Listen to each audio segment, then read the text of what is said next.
Precautions for J100 impeller replacement.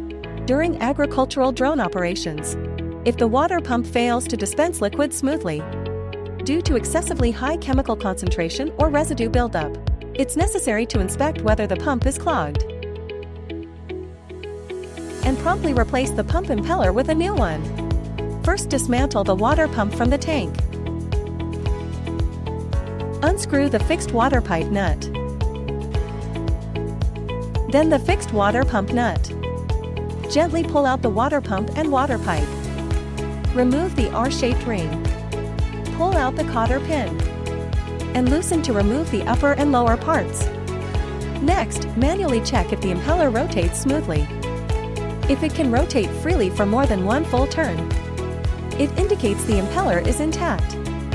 Then clean the pump and strainer, especially water pipe junctions, top of the water pump, upper and lower parts inside the water pump and the tank strainer. If the impeller is stuck, replace the ceramic bearings and rubber pads.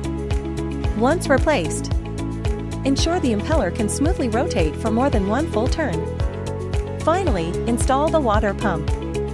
Connect the water pump to the outlet pipe. Tighten the water pipe nut to secure the alignment. Press the water pump into the groove of the inlet. Tighten the water pump nut counterclockwise. Then tidy up the wiring harness and securely insert it.